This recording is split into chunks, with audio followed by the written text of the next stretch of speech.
নমস্কাৰ সকলোকে আৰু বহুতে মোক প্ৰশ্ন কৰি আছিল যে আপুনি কি চাকৰিত জইন কৰিলে মানে কি হয় আচলতে মই এতিয়ালৈকে চৰকাৰী কোনো চাকৰিত জইন কৰা নাই এইটো এটা চিভিল ডিফেন্সৰ ভলণ্টিয়াৰ্ছহে হৈ আছোঁ পাছলৈ মানে ইয়াৰ ওপৰত মই ভালকৈ এটা ভিডিঅ' বনাম আৰু আজি আহিছোঁ CM ডিউটিৰ কাৰণে মানে হিমন্ত বিশ্ব শৰ্মা আহিছে আমাৰ ডুমডুমাত আৰু যিহেতু লাখপতীয়া বাইদেউ আঁচনি দি আছে সকলো মানে সমষ্টিতে তো আজি ডুমডুমাত দিয়া হৈছে গতিকে আপোনালোকে চালে গম পাব সকলো মানে লাখপতি বাইদেউসকল আহিছে তো তাতে আমাৰ ডিউটি পৰিছে মানে যিহেতু ভলণ্টিয়াৰ্ছ তাৰ লাগে আৰু চিভিল ডিফেন্সৰ কি কাম আপোনালোকে যেতিয়া লাখপতি আঁচনি ল'বলৈ আহিব তেতিয়া গম পাব মানে চিভিল ডিফেন্সৰ কোনো ধৰণৰ আৰ্মছ বা হাতিয়াৰ হাতত দিয়া নহয় তেওঁলোক মাত্ৰ ৰাইজৰ সেৱাৰ কাৰণে আহে কাৰোবাৰ যদি ইমাৰ্জেঞ্চি টাইমত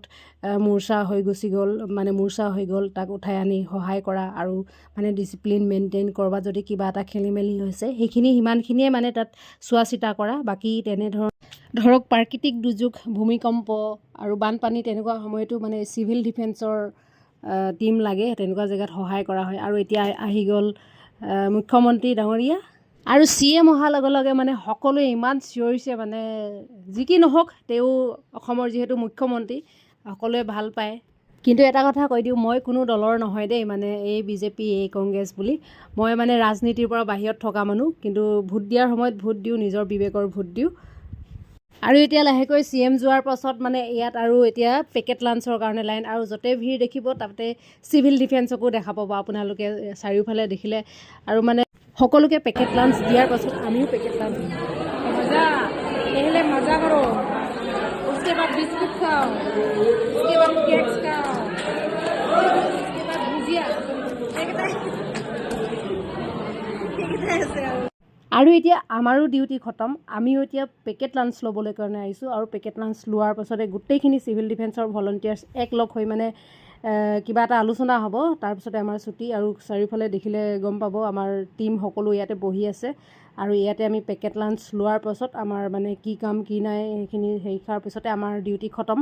আৰু ইয়াত চাওক সকলো মানে ভলণ্টিয়াৰ্ছ হয় চিভিল ডিফেন্সৰ ভলণ্টিয়াৰ্ছ আৰু এটা কথা মানে কিছুমানে সুধি আছে চিভিল ডিফেন্সত কেনেদৰে জইন কৰিব পাৰি কি আৰু চিভিল ডিফেন্সত জইন কৰিবলৈ হ'লে প্ৰথমে আপোনালোকৰ ডকুমেণ্টছ লাগিব তাৰপিছতে আপুনি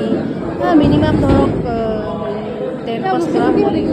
তাৰপাছতে এটা বেছিক ট্ৰেইনিং হ'ব তেনেকৈ ট্ৰেইনিং হৈ গৈ থাকিব তেনেকৈ আপুনিও মানে ওপৰলৈ গৈ থাকিব আৰু কিন্তু চৰকাৰী হ'বলৈ